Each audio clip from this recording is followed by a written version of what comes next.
dari awal hingga akhirnya.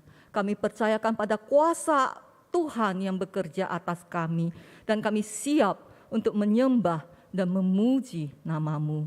Terpujilah Engkau ya Tuhan, Allah yang kekal selama-lamanya. Dalam nama Tuhan Yesus kami berdoa dan bersyukur.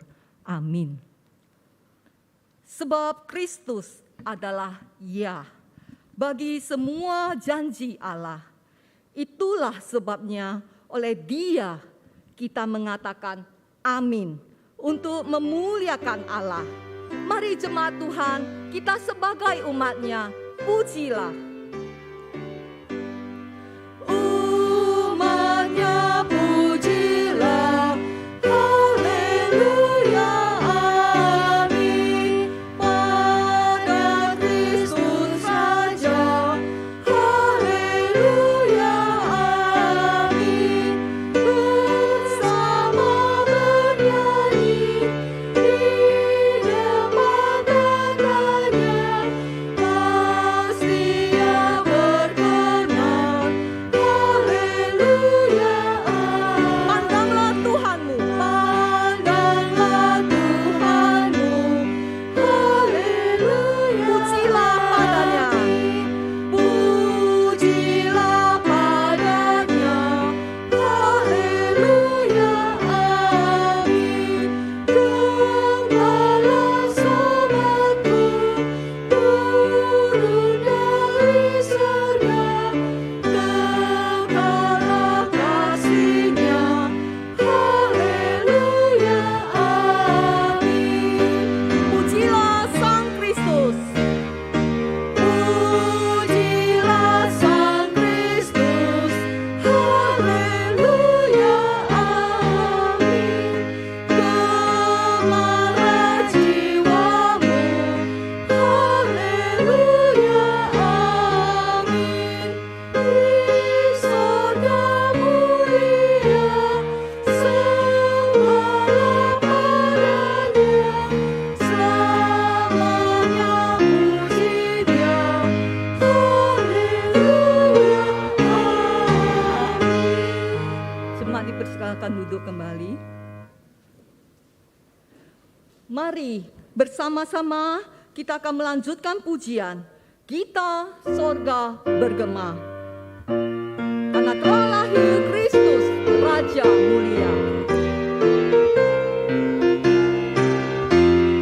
Kita sorga bergema, lahir Raja Mulia, damaian sejahtera turun dalam dunia. Bangsa-bangsa bangkitlah,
saat ini kita mau menghampiri Allah yang suci, yang mulia.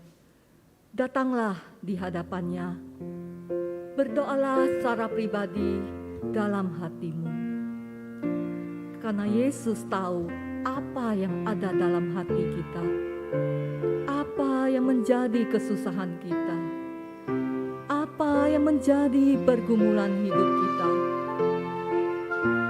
Yesus mengasihi kita dan mau mengampuni kita. Karena Dia, Yesus, sobat yang sejati, yang telah menanggung segala dosa kita. Berserulah padanya, datanglah kepadanya. Sementara singer akan menyanyikan dengan lembut, kita pakai waktu ini untuk berdoa.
Dengan bangkit berdiri, kita akan bersama-sama menaikkan pujian ini sekali lagi.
Mari kita berdoa.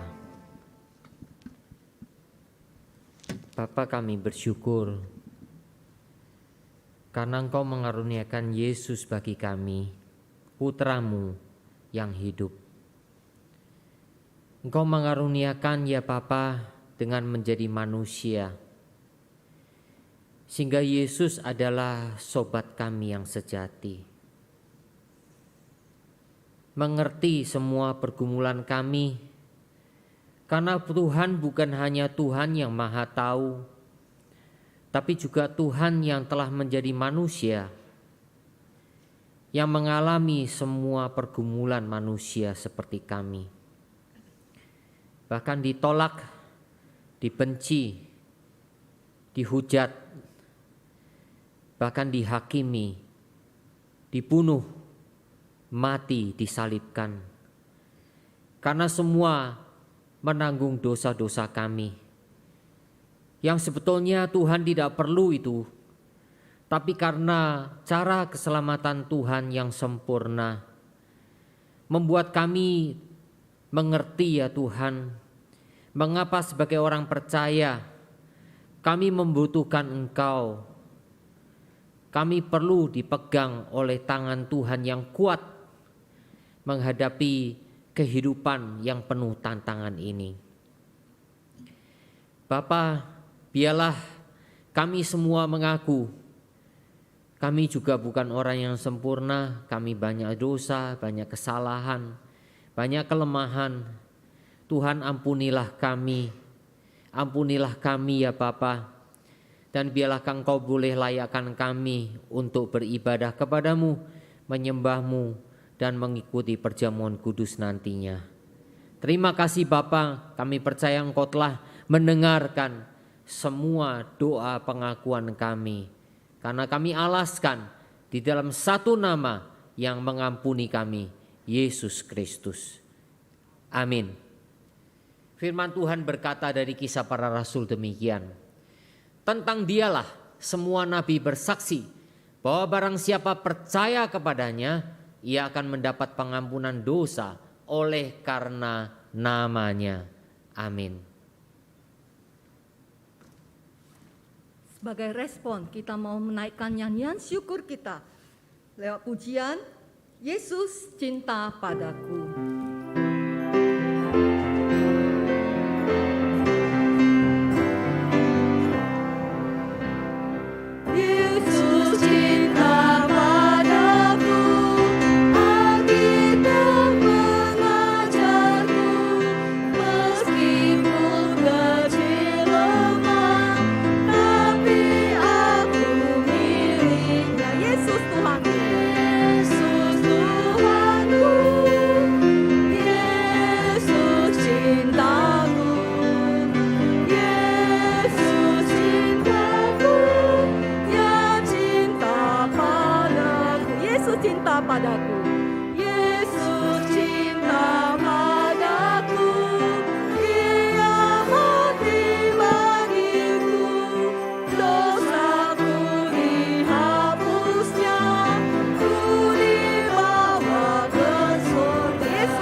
Umat Tuhan dari sepanjang abad dan segala tempat, kita mengikrarkan iman rasuli yang berbunyi demikian. Aku percaya kepada Allah, Bapa yang Maha Kuasa, Khalik langit dan bumi, dan kepada Yesus Kristus, Anaknya yang tunggal, Tuhan kita, yang dikandung dari Roh Kudus, lahir dari darah Maria, yang menderita sengsara di bawah pemerintahan Pontius Pilatus, disalibkan, mati dan dikuburkan, turun ke dalam kerajaan maut. Pada hari yang ketiga, bangkit pula dari antara orang mati, naik ke sorga, duduk di sebelah kanan Allah, Bapa yang Maha Kuasa. Dan dari sana ia akan datang untuk menghakimi orang yang hidup dan yang mati. Aku percaya kepada Roh Kudus, gereja yang kudus dan am, persekutuan orang kudus, pengampunan dosa, kebangkitan tubuh, dan hidup yang kekal. Amin. Jemaat dipersilakan duduk kembali. Sebelum kita mendengarkan firman Tuhan, mari kita mempersiapkan hati kita melalui pujian Hai Malaikat dari Sorga. Mari kita datang dan menyembah Yesus Kristus, Sang Raja. Yeah.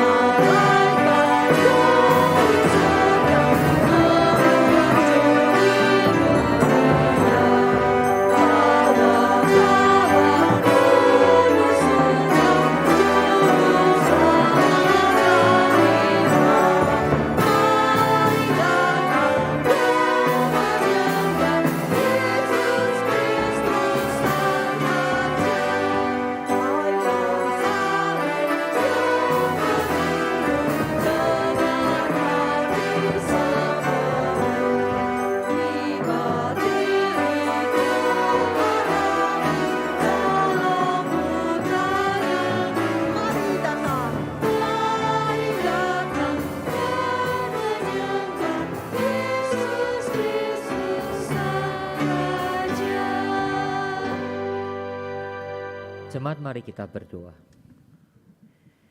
Bapa, sertailah kami di minggu Advent kedua ini dan di awal Desember. Kami boleh beribadah kembali karena kami mau mengingat semua peristiwa berkenaan dengan kelahiran Yesus Kristus. Dan biarlah firman Tuhan menolong kami memenuhi hati pikiran kami. Sertailah hamba-Mu dalam seluruh kelemahannya menyampaikan firman yang penuh kuasa dan menyampaikan firman yang penuh dengan berkat dan hikmat yang akan menuntun hidup kami untuk menjalani apa yang Tuhan mau di dalamnya. Berkatilah ya Bapa, kami semua anak-anak-Mu dan juga yang mengikuti secara online. Dengar doa kami dalam nama Tuhan Yesus Kristus. Amin. Jemaat Tuhan, kita membaca bersama-sama Injil Lukas pasal yang pertama. Sebetulnya ayat 68 sampai ke 79. Tapi saya membacakan hanya beberapa ayat saja, 68 dan 69 lebih dahulu. Terpujilah Tuhan Allah Israel, sebab Ia melawat umat-Nya dan membawa kelepasan baginya. Ia menumbuhkan sebuah tanduk keselamatan bagi kita di dalam keturunan Daud, hamba-Nya itu. Ayat 72 dan 73. Untuk menunjukkan rahmat-Nya kepada nenek moyang kita dan mengingat akan perjanjian-Nya yang kudus, yaitu sumpah yang diucapkannya kepada Abraham, bapa leluhur kita, bahwa Ia mengaruniai kita. Ayat 76 sampai 77. Dan engkau, hai anakku, akan disebut Nabi Allah yang Maha Tinggi, karena engkau akan berjalan mendahului Tuhan untuk mempersiapkan jalan baginya, untuk memberikan kepada umat-Nya pengertian akan keselamatan yang berdasarkan pengampunan dosa-dosa mereka. Demikian pembacaan firman, berbahagia kita yang merenungkan dan melaksanakannya dalam kehidupan kita. Jemaat Tuhan, kita akan merenungkan satu topik dalam Advent kedua ini adalah janji yang digenapi. Saudara, kehidupan kita dipenuhi dengan janji, bukan? Ya, dipenuhi dengan janji. Kita yang berjanji kepada orang-orang yang ada di sekitar kita. Kita berjanji kepada keluarga kita, kita berjanji kepada orang-orang yang mungkin berbisnis dengan kita. Kita berjanji bahkan dengan teman-teman karib kita, sahabat-sahabat kita, ya. Kita berjanji. Tetapi saudara, kalau kita mau hitung berapa banyak kita menepati janji itu. Kita juga mendengarkan orang-orang dekat kita berjanji, ya. Ketika mereka berjanji kita senang, ya, kita senang sekali. Janji. Tapi saudara, apakah janji itu ditepati semua? Inilah realita hidup, saudara. Di satu sisi manusia senang sekali dengan janji dan senang berjanji. Seolah-olah merupakan tekad, seolah-olah merupakan suatu ingin memperbaiki hidup gitu ya. Ingin memperbaiki apa yang salah sehingga berjanji. Tapi apakah betul kita menggenapi semua janji yang ada? Kita juga mendengar banyak orang berjanji kepada kita dan kita ternyata tidak bisa sepenuhnya mendapatkan apa yang dijanjikan. Realita, ya. Tetapi kenyataan ini mau tidak mau saudara dan saya harus hadapi bersama-sama dan membuat kita juga tidak boleh bergantung penuh pada janji manusia. Janji manusia itu kebanyakan tidak bisa dipenuhi karena manusia itu sangat terbatas. Manusia itu tidak bisa mengerti hari esok dan manusia tidak bisa menentukan masa depan kita, termasuk diri kita sendiri. Karena itu saudara, Alkitab yang diberikan oleh Tuhan kepada kita manusia ternyata berisi banyak sekali janji. Janji Tuhan kepada umat manusia. Dari kitab Kejadian sampai Wahyu, Tuhan banyak memberikan janji. Janji kepada orang yang taat ataupun tanda awas bagi orang yang tidak taat. Janji secara pribadi maupun secara umum kepada orang banyak. Janji yang berlaku saat itu ataupun janji yang bersifat yang akan datang. Nah, berapa banyak kita mengerti janji-janji Tuhan? Ketika saya mempersiapkan firman ini gak keburu, saudara. Saya menghitung janji Tuhan yang tercatat di dalam Alkitab. Tapi saya percaya ribuan mungkin. Karena Alkitab itu ditulis kira-kira 1500 sampai 1600 tahun. Dari Musa sampai Rasul Yohanes. Nah, selain itu saudara, Alkitab sendiri dari kitab Kejadian sampai Wahyu, ya, yaitu dari penciptaan sampai nanti Yesus datang kedua kali, ini menyangkut rentang waktu yang panjang sekali. Bukan 1600 atau 1500 tahun, lebih lama dari itu. Kita tidak tahu penciptaan dunia itu kapan. Walaupun ada orang Kristen yang coba hitung kira-kira tahun 4004 sebelum Masehi.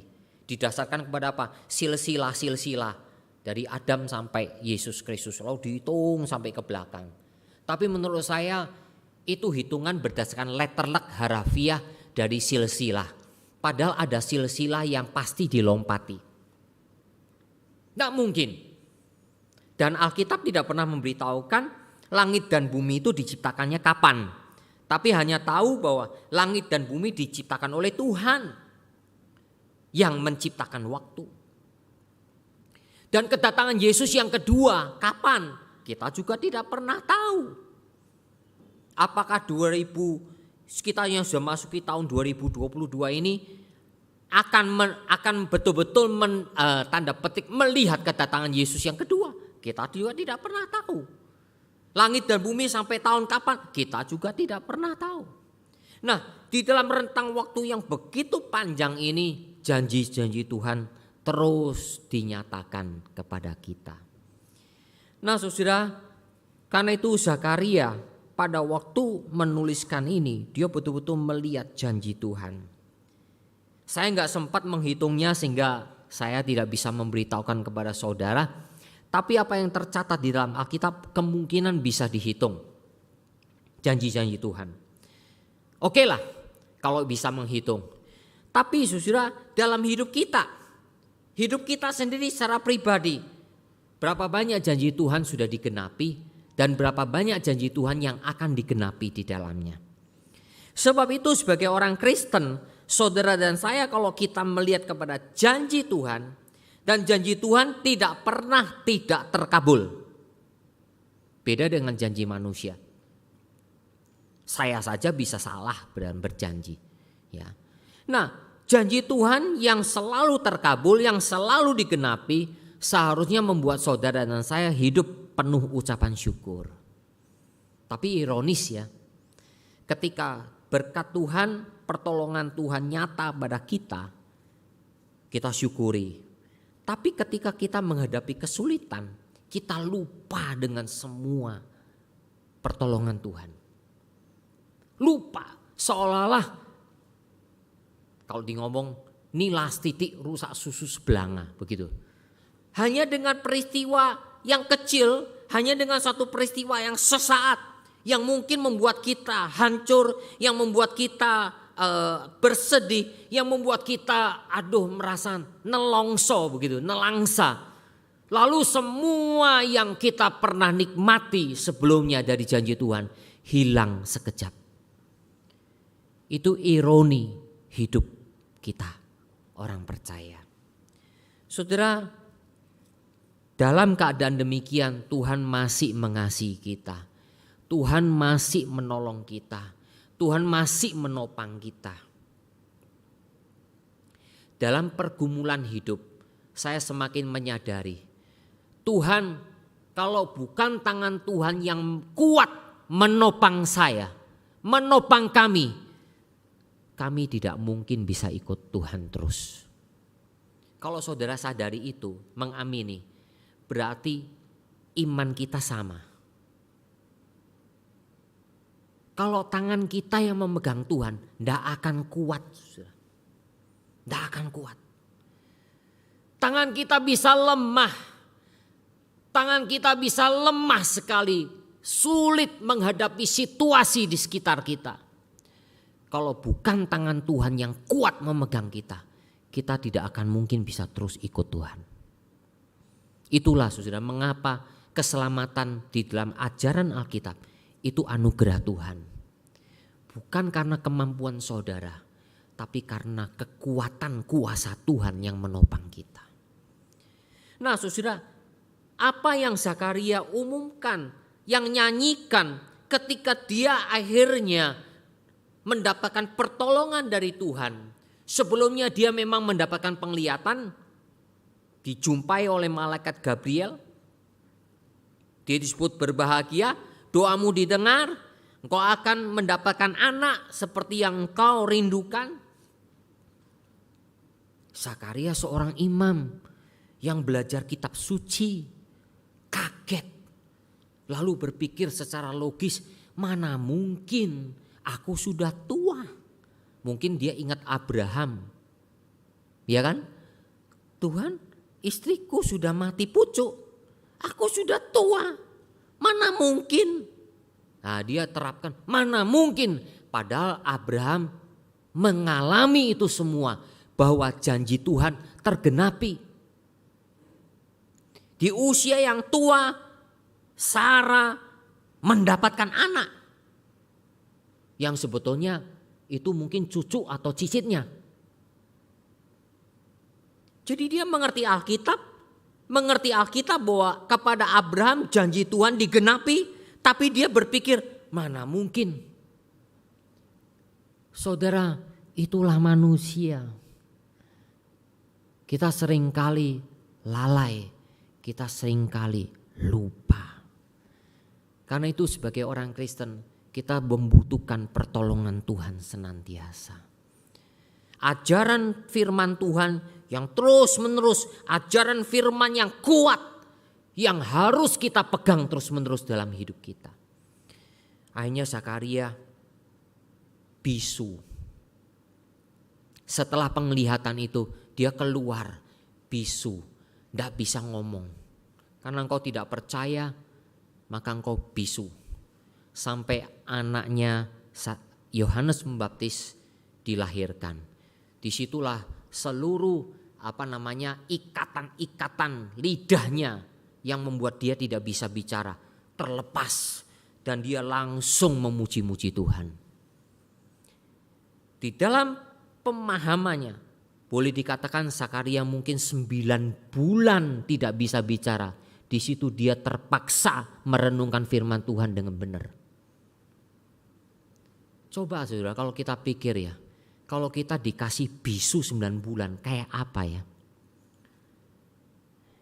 Tapi satu sisi ya saya ya dalam hari ini saya tidak bisa menilai ya. Tapi kita pikir-pikir kita dikasih COVID hampir 3 tahun ya. Ya 3 tahun bertahan juga ya. Tapi kita sadar tidak kita bisa bertahan pun anugerah Tuhan. Bukan karena kebaikan saudara. Bukan karena kehebatan kita. Bukan karena seolah-olah kita lebih dikasihi Tuhan. Kita jangan GR. Jangan GR kita lebih dikasihi Tuhan. Kalau kita dikasihi Tuhan bukan karena kita lebih baik dari orang lain. Tapi karena Tuhan beranugerah kepada kita. Saudara yang kasih Tuhan, kan itulah Zakaria akhirnya melihat janji Tuhan yang digenapi itu apa. Dan dia melihat kepada 2 aspek. Yang pertama janji keselamatan. Janji keselamatan adalah janji yang utama. Janji yang paling awal yang Tuhan nyatakan ketika manusia jatuh ke dalam dosa. Kepada Adam dan Hawa Tuhan berkata, keturunanmu dan keturunan perempuan akan terus bermusuhan.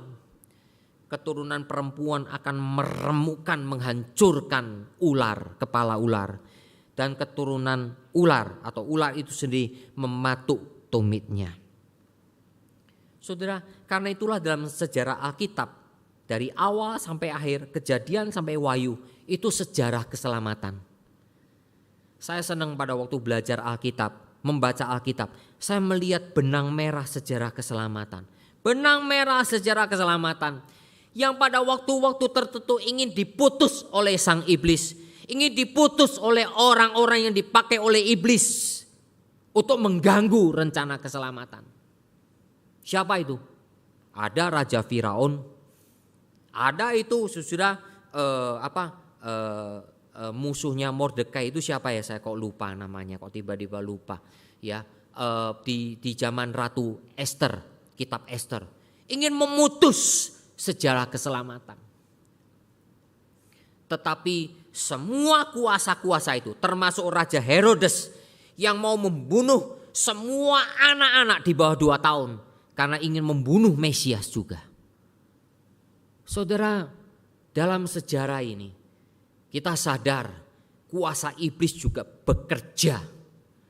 Saudara dan saya harus sadar sebagai umat Tuhan, jangan sampai kita dipakai oleh iblis untuk mengganggu keselamatan yang sedang Tuhan kerjakan di dalam gerejanya, di dalam diri orang-orang pilihannya.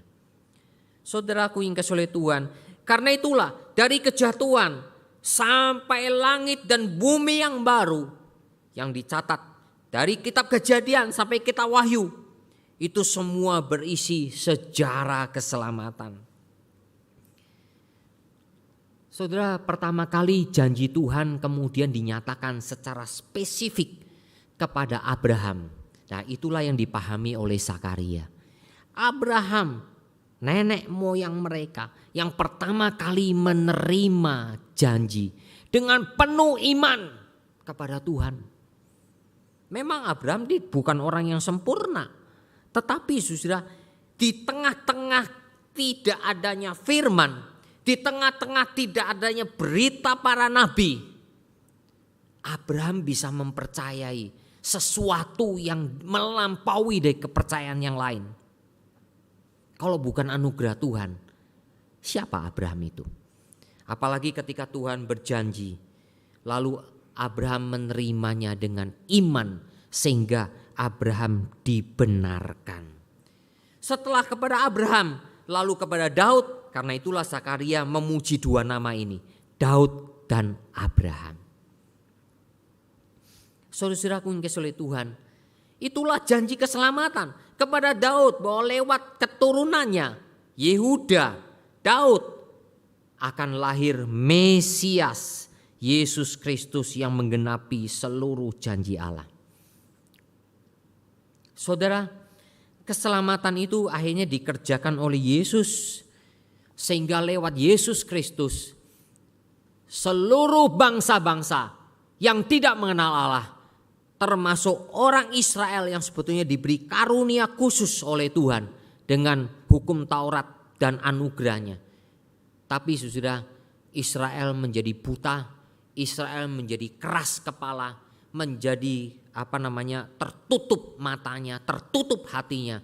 Maka berita keselamatan kepada bangsa lain diberikan. Sehingga Yesus Kristus untuk seluruh dunia, untuk semua manusia. Dasarnya apa? Pengampunan dosa lewat karya salib Yesus. Saudara-saudara yang dikasihi oleh Tuhan, kita bersyukur kalau melihat keselamatan yang Yesus kerjakan. Dasarnya bukan perbuatan baik. Orang Yahudi melihat perbuatan baik yang menjadi cara keselamatan. Perbuatan baik dengan melakukan hukum Taurat itu cara menuju ke surga. Yang tidak bedanya dengan agama-agama lain, bukan? Orang Yahudi berpikir melakukan hukum Taurat maka masuk surga, dapat tiket ke surga. Agama-agama lain pikir berbuat baik itu mendapat tiket ke surga. Orang Yahudi diingatkan oleh Tuhan ya dalam khotbah di bukit. Kamu pikir kamu udah melakukan semua hukum Taurat, termasuk kepada seorang anak muda. Hormatilah orang tuamu, ya. Jangan membunuh, jangan berzina. Oh, semua sudah saya lakukan. Wah, seolah-olah moralnya begitu luar biasa. Lalu Tuhan ngomong dengan satu kalimat tok. Kalau gitu sekarang jualah seluruh hartamu dan ikutlah aku. Ternyata dia kepada sesama memang sangat humanis, sangat sosial, luar biasa. Tapi kepada Tuhan, betulkah seluruh hatinya untuk Tuhan? Tidak. Ternyata hatinya ada pada harta bendanya sendiri. Saudara, kalau Tuhan menguji hati kita, saya percaya tidak ada seorang pun yang lolos, termasuk saya. Saya sadar, saya bukan orang sempurna. Tidak ada yang lolos. Semua fail, semua salah, semua tidak pantas. Kalau Tuhan menguji hati kita, saudara, karena itulah sebagai orang Kristen kita hanya betul-betul bergantung pada Tuhan. Bergantung pada Tuhan artinya Tuhanlah yang mengontrol, Tuhanlah yang menopang, Tuhanlah yang menguatkan kita. Apa bedanya juga dengan agama-agama lain? Berpikir berbuat baik. Yesus pernah mengatakan, apa bedanya kalau engkau mengasihi orang yang mengasihi kamu? Itu juga dilakukan oleh orang-orang yang tidak mengenal Tuhan. Istilahnya apa, saudara? Sifatnya timbal balik. Lalu Yesus katakan, kasihilah musuhmu. Kalau engkau hanya mengasihi sesamamu yang mengasihi kamu, apa bedanya engkau dengan orang-orang yang tidak mengenal Allah? Karena sifatnya adalah apa, saudara? Timbal balik. Tapi kasihilah musuhmu. Baru di situ engkau disebut sebagai anak-anak Allah, Bapamu yang di surga. Saudaraku yang dikasihi oleh Tuhan, itulah mengapa kalau keselamatan berdasarkan perbuatan baik, kita berbuat baik pun selalu lihat orang lain, bukan? Kita berbuat baik pun selalu melihat orang itu seolah-olah pantas enggak untuk kita kasih perbuatan baik, betul kan? Coba kalau orang itu bencekno kita, sebel sekali. Saudara mau nggak berbuat baik? Melihat mukanya, dengar suaranya sudah benci, betul kan?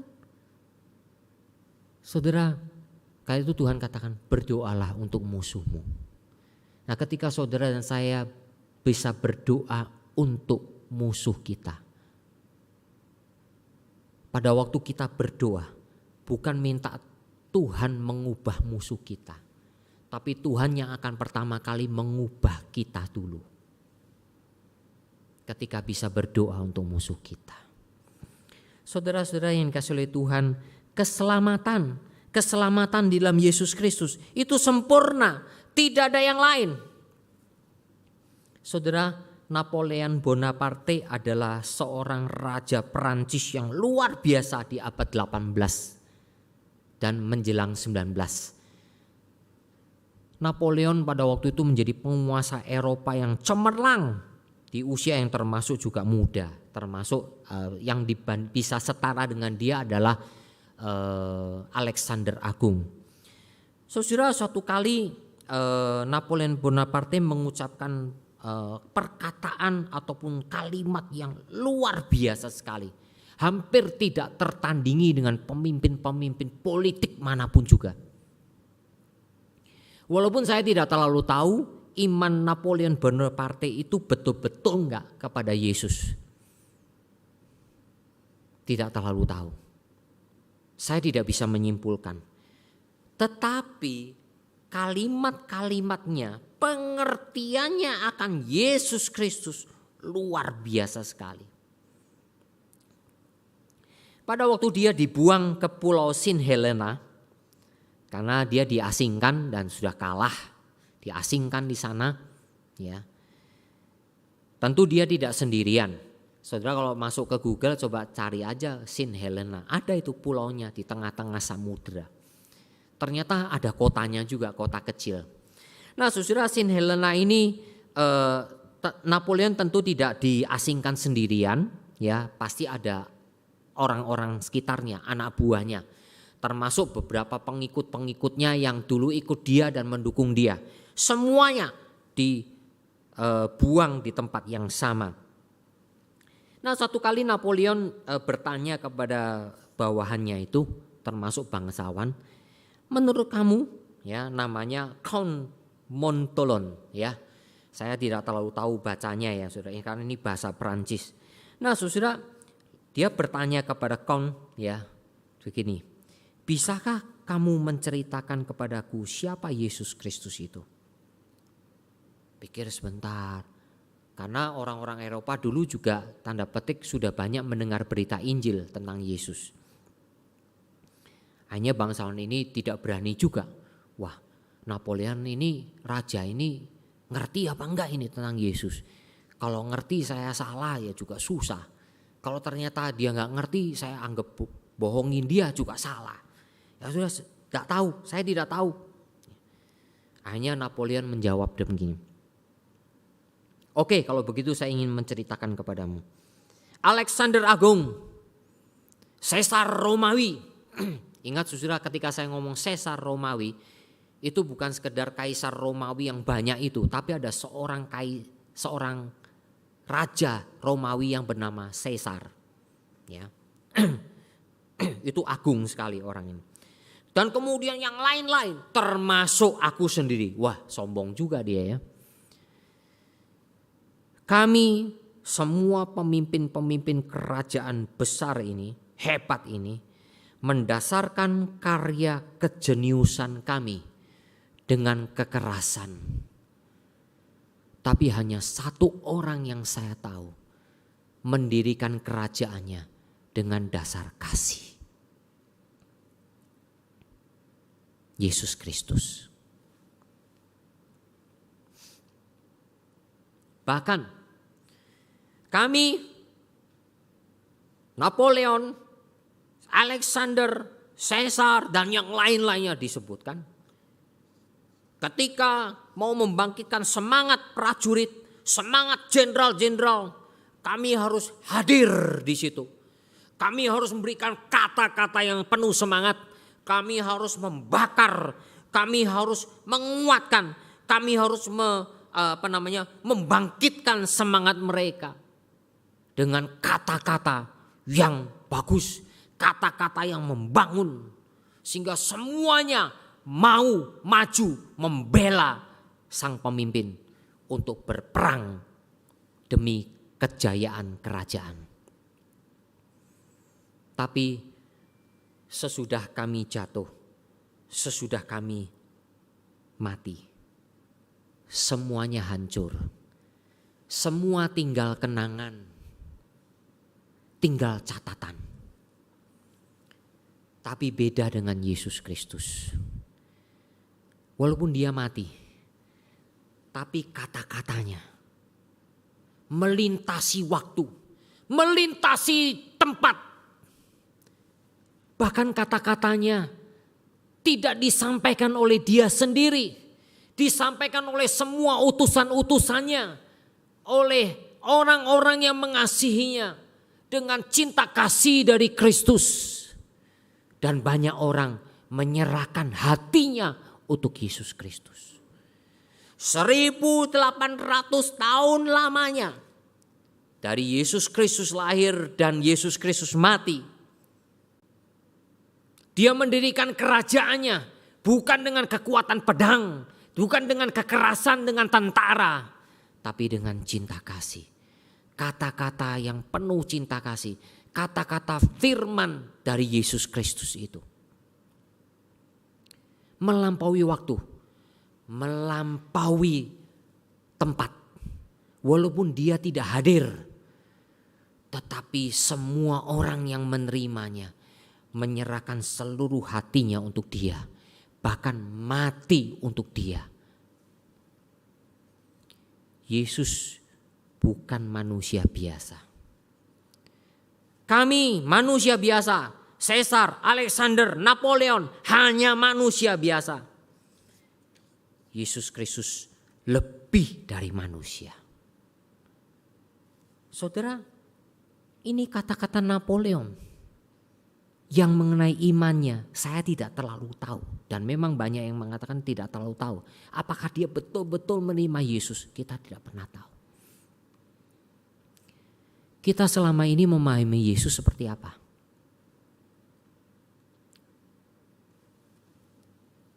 Bertanyalah pada diri kita. Karena hanya saudara sendiri yang bisa tahu. Selama ini konsep saudara tentang keselamatan di dalam Yesus Kristus adalah betul-betul 100% atau tidak? Atau saudara berpikir, oh Yesus masih harus ditambah lagi. Yesus plus. Kalau saudara berpikir Yesus plus, berarti saudara tidak mengakui Yesus adalah juru selamat satu-satunya. Berarti masih kurang. Apa gunanya solus Kristus yang diajarkan oleh Alkitab, yang disarikan kembali oleh pemahaman reformasi yang begitu solid, solus Kristus, yang pada waktu itu oleh gereja telah diselewengkan. Oh Yesus belum, masih kurang, perlu lagi santo, perlu lagi santo yang lain, perlu lagi dengan semua jasa-jasa dari orang-orang kudus. Itu ajaran yang menyesatkan. Saudara yang dikasihi oleh Tuhan, Yesus adalah keselamatan yang sempurna. Napoleon bisa memahami itu. Saya tidak tahu saudara memahaminya sampai di mana.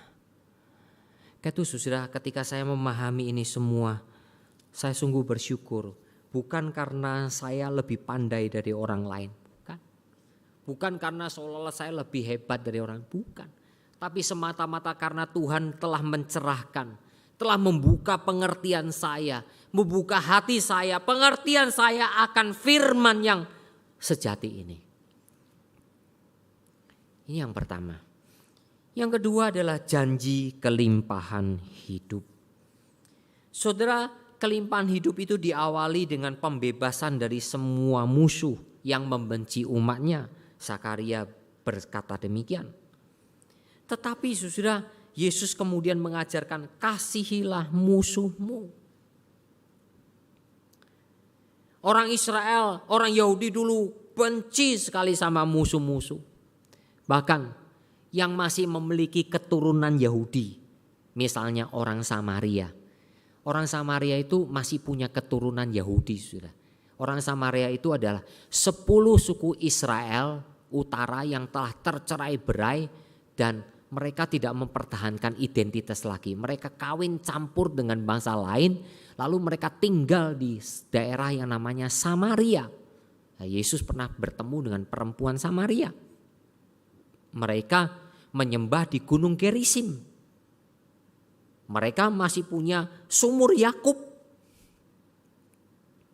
Itu semua tercatat di Injil Yohanes pasal yang keempat.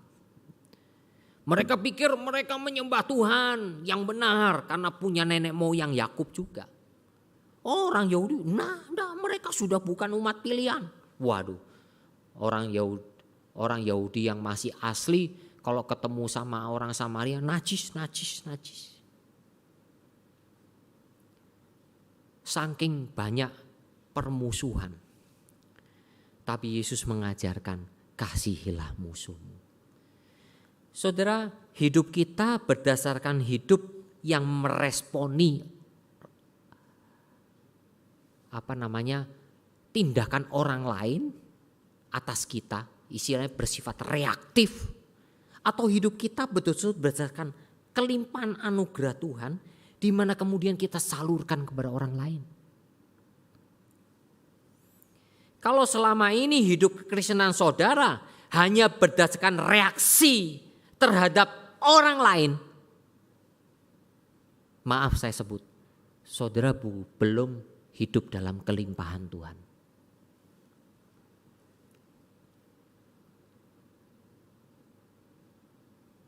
Saudara belum hidup dalam kelimpahan Tuhan. Saudara belum disentuh oleh anugerah Tuhan.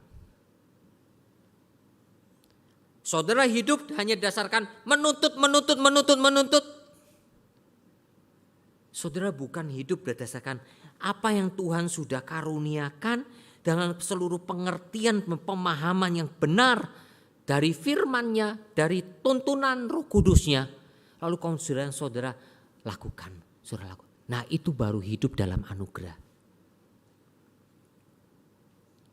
Saudara yang dikasihi oleh Tuhan, ini semua bisa terjadi juga lewat apa? Peribadatan di dalam kekudusan dan kebenaran. Sakaria sadar hal itu.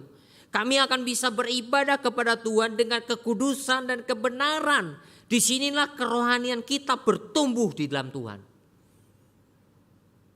Jadi hidup kita bukan reaksi kepada orang lain. Tapi dasarnya apa? Firman Tuhan, pertolongan Tuhan yang memimpin kita. Sehingga saudara kita lakukan.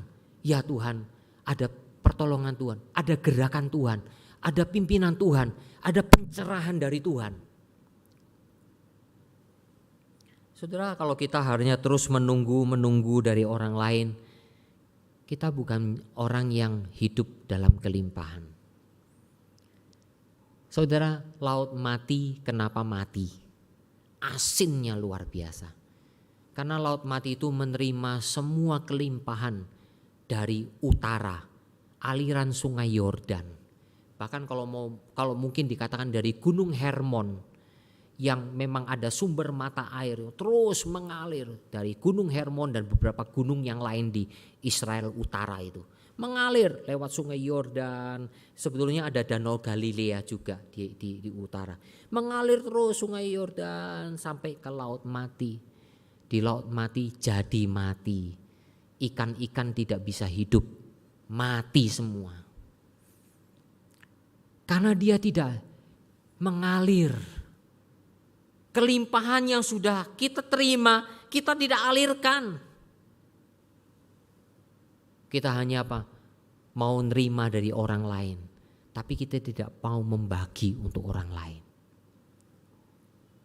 Saudara yang kasih Tuhan, jangan sampai kerohanian kita mati. Dan kalau kita nggak sadar, wah itu bahaya. Tapi kalau pikir-pikir ya, kerohanian sudah mati apakah bisa sadar ya? Saya percaya tidak akan sadar-sadar. Kalau kerohanian itu sudah mati, tidak akan sadar-sadar. Kecuali anugerah Tuhan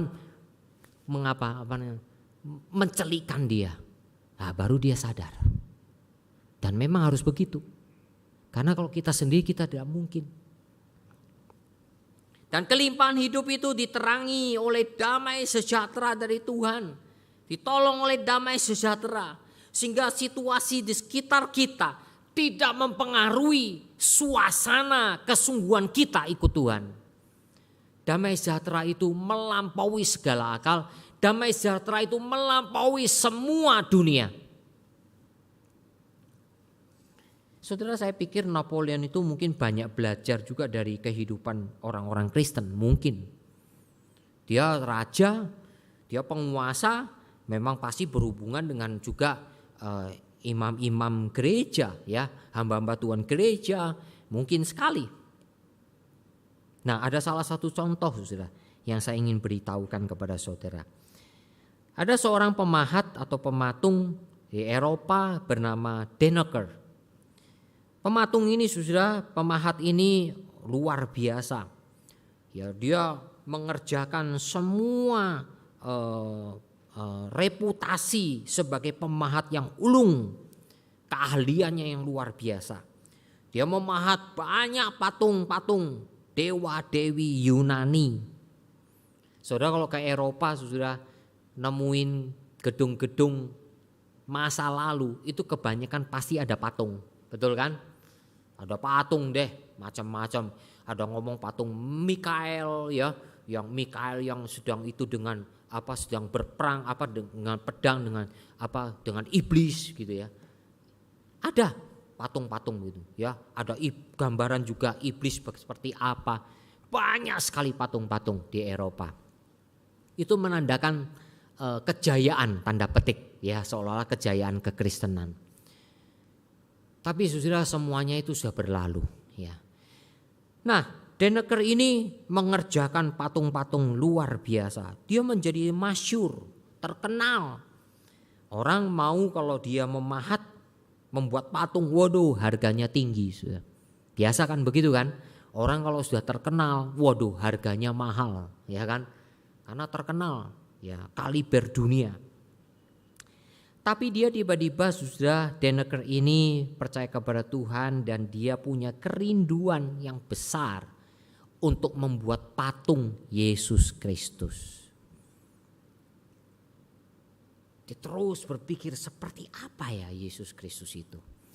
Saudara, kita sendiri juga di dalam kekristenan kadang-kala ada lukisan-lukisan ya. Yesus berdoa di Getsemani ya, dan sebagainya. Bahkan sampai ada film The Passion ya, menggambarkan Yesus Kristus itu seperti apa. Ya. Satu sisi memang tidak salah, tapi yang jelas saudara dan saya tidak boleh mengasosiasikan gambar Yesus itu dengan lukisan-lukisan itu ataupun patung-patung. Itu tidak boleh. Karena tidak ada seorang pun yang pernah melihat Yesus dalam arti sempat memfoto, melukis, tidak ada. Ya. Nah, tapi pemahat ini, Denneker ini berusaha menggambar, memahat. Lalu dia 2 kali gagal, gak sesuai. Kok bisa tahu? Yang saya baca saudara, Denneker ini juga ingin coba mendengar dari anak-anak kecil, disuruh menilai patungnya. Anak-anak kecil di Eropa kan mungkin juga telah mendengar cerita-cerita tentang Yesus, ya. Jadi anak-anak kecil pasti tahu Yesus seperti apa. Oh, Yesus penuh kasih, dia mengasihi anak-anak, dia suka bikin mujizat dan sebagainya. Nah, anak-anak kecil kan hatinya masih polos, masih tulus lah begitu. Kalau ngomong kebanyakan anak kecil itu betul-betul polos, tidak punya motivasi apa-apa. Ya. Nah, karena itulah dia gagal. Hanya yang ketiga kali dia buat sebaik-baiknya. Gimana ya? Anak-anak kan tidak mungkin bisa menggambarkan Yesus itu seperti apa. Tapi dia coba buat, dia pahat begini. Akhirnya dia jadi. Tanya anak-anak. Anak-anak ketika melihat patung itu, anak-anak itu banyak yang senang. Sepertinya menggambarkan Yesus Kristus.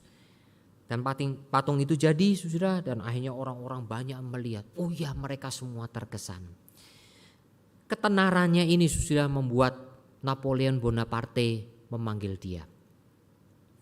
Denneker pergi ke Paris. Datang ke Paris. Buatlah bagiku patung Venus untuk Louvre. Ya, saya tidak tahu bacanya apa ini bahasa Perancis. Saudara tahu Museum Louvre ya, itu di Paris saudara. Nah itu di situ. Buatlah patung Venus untuk Louvre. Akan dikasih bayaran yang tinggi. Mau kasih apa lagi? Jamin oleh sang kaisar Napoleon Bonaparte. Apa jawaban dari Denneker?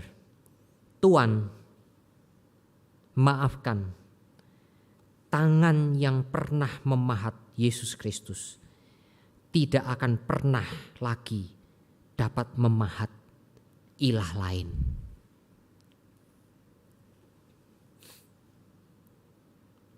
Kata-kata yang luar biasa. Saudara, kalau saudara dan saya mengenal Yesus dengan sesungguhnya, saudara tidak akan beralih kepada iman kepercayaan lain. Kalau saudara betul-betul mengenal Yesus dengan sepenuhnya sesuai dengan anugerah Allah, saudara tidak akan menambah dan menggantikan Yesus Kristus kepada yang lain. Apalagi harta benda, apalagi uang. Denneker menganggap itu tidak ada gunanya. Saya sudah memahat Yesus Kristus. Aku tidak mungkin akan memahat yang lain. Tidak mungkin dengan bayarannya setinggi apapun. Aku tidak akan memahatnya lagi. karena itulah finalitasnya. Yesus Kristus adalah akhir dari semuanya. Saudara, bagaimana hidup kita? Apakah betul Yesus Kristus adalah 100% dalam hidup saudara dan saya? Mari kita berdoa.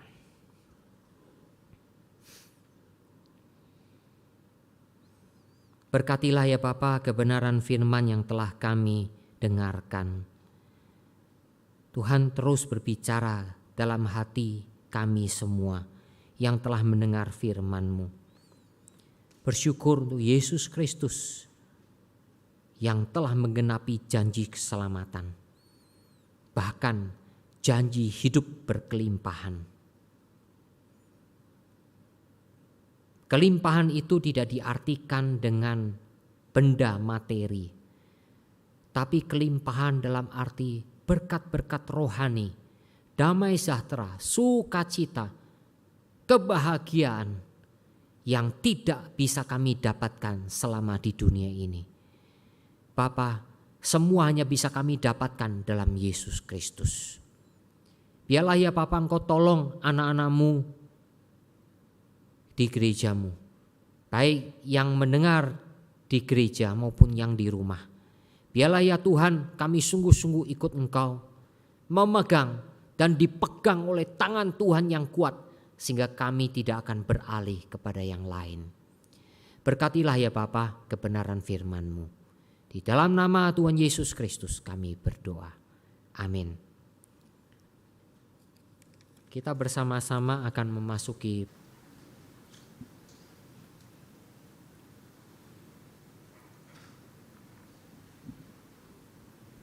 bersyukur untuk perjamuan kudus yang sudah kita terima, dan saat ini kita mau memberikan persembahan buat Tuhan seperti orang Majus yang datang menyambut kelahiran Tuhan dengan memberikan persembahan yang terbaik buat Tuhan. Kita juga mau saat ini beri yang terbaik buat Tuhan. Kita angkat pujian ini. Kami Majus dari timur.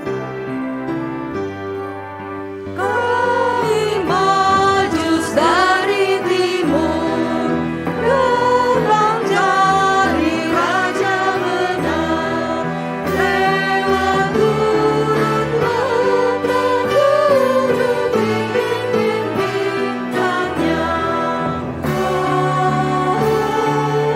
Bintang timur yang cerah, bintang Raja mulia, yang memimpin langkah kami sampai jumpa terangnya. Aku bawa persembahan, Tuhan yang paling mulianya. Amat rohnya beriman Dia berkenan.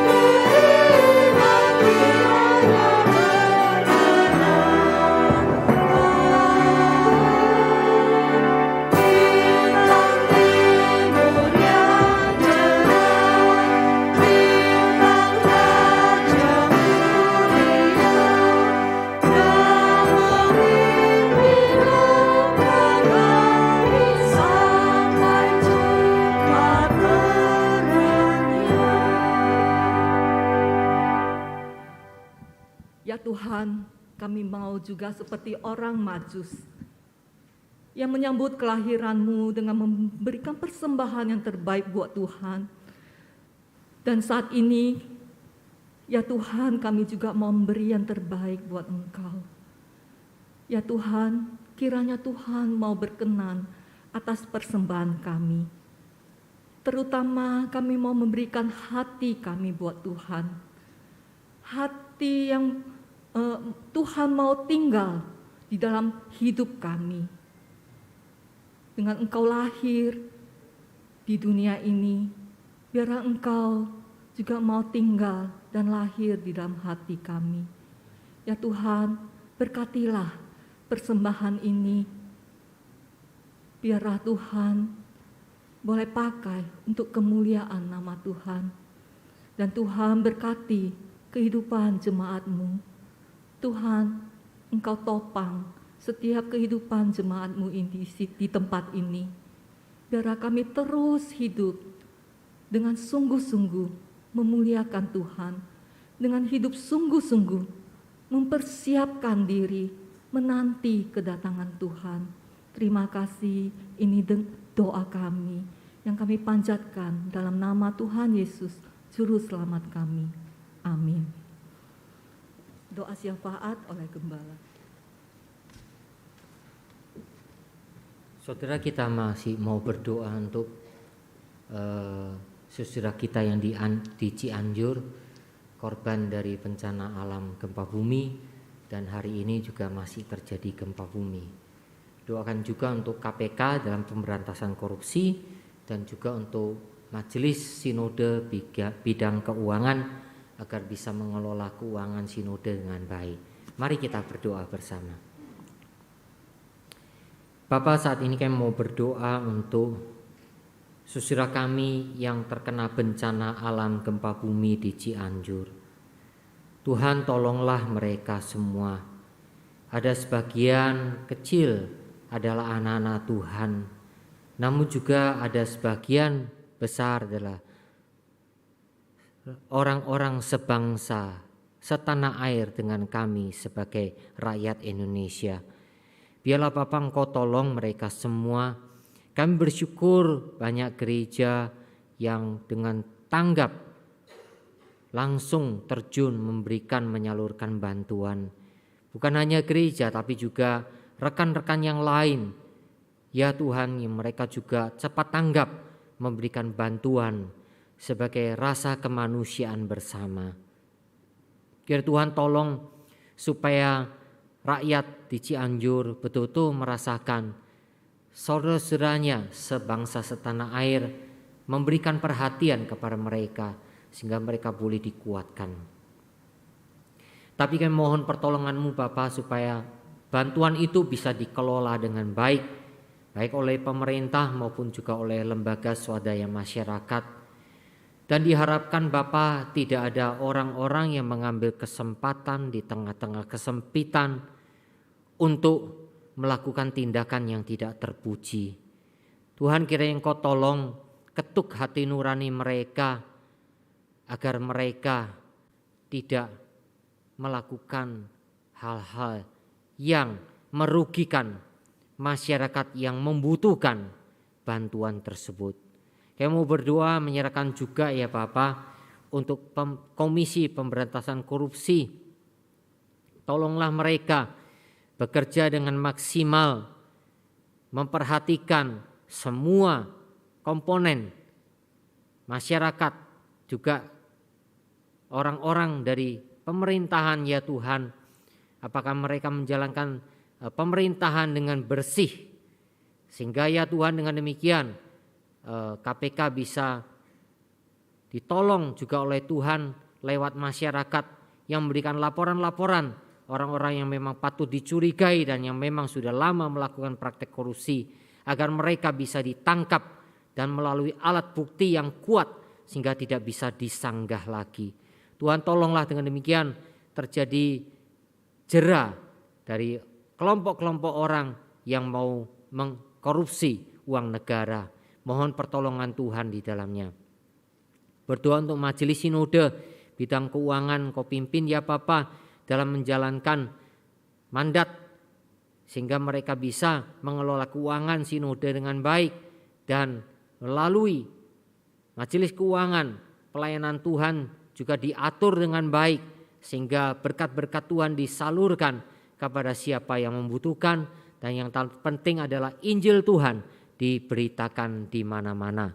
Terima kasih ya Bapa, Engkau mendengar seluruh doa kami yang kami panjatkan dalam nama Tuhan Yesus Kristus. Amin. Bersyukur saudara kita bisa beribadah bersama di minggu pertama bulan Desember. Kita sudah memasuki Advent yang kedua. Selamat datang bagi saudara yang beribadah pertama kali di gereja kita, baik secara online maupun secara onsite. Ya, kiranya Tuhan memberkati saudara sekalian. Jikalau saudara tidak keberatan, silakan menuliskan nama, alamat, nomor HP saudara dan diserahkan kepada saudara-saudara kita yang lain. Ya. Kemudian saudara, kebaktian doa hari Rabu tanggal 7 Desember jam 7 malam. Silakan kita mengikutinya secara onsite maupun online ya. Dan berikutnya kita akan ada acara-acara Natal dari komisi yang ada. Komisi Kaleb hari Selasa lusa jam 10 pagi. Ya, temanya Allah mengasihi manusia. Silakan kaum usiawan bisa hadir, dan terutama juga dalam acara Natal kita, Komisi Kaleb akan ada kuis Natal. Semua boleh ikut ya. Semua boleh ikut kuis Natal. Menguji daya ingat kita ya.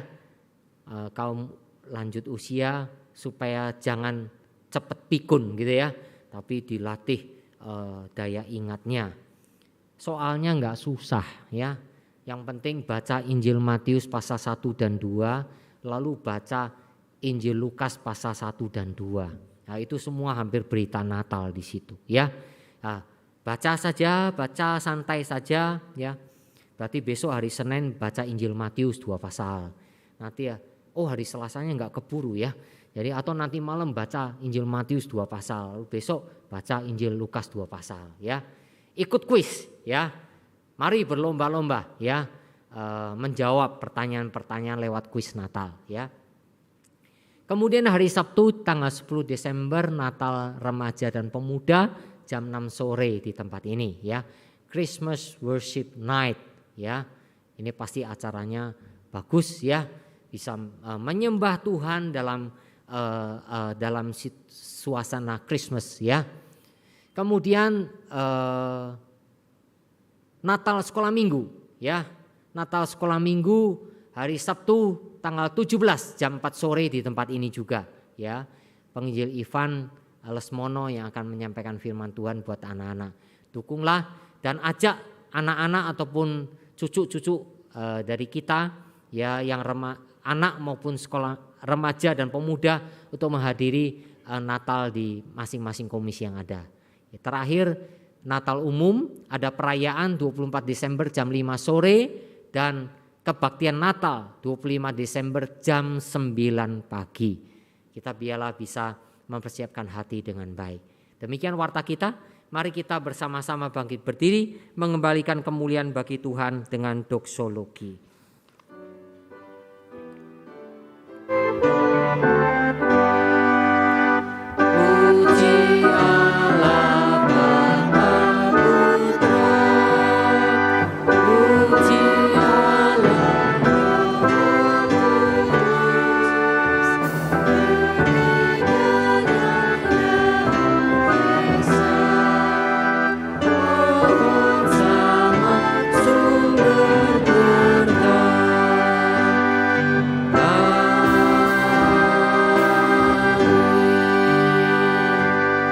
Jemaat yang dikasihi Tuhan, arahkan hidupmu kepada Tuhan. Ingatlah semua janjinya yang sudah digenapi dan yang akan digenapi, dan terimalah berkat Tuhan. Sesungguhnya cinta kasih yang kekal dari Allah Bapa di surga, anugerah yang berlimpah-limpah di dalam Tuhan Yesus Kristus, penyertaan, pertolongan, kuasa dan urapan yang tak terhingga dari Allah Roh Kudus memimpin kehidupan saudara sekalian untuk terus mengingat janji Tuhan dan menantikan janji Tuhan sampai Tuhan datang kedua kalinya. Amin.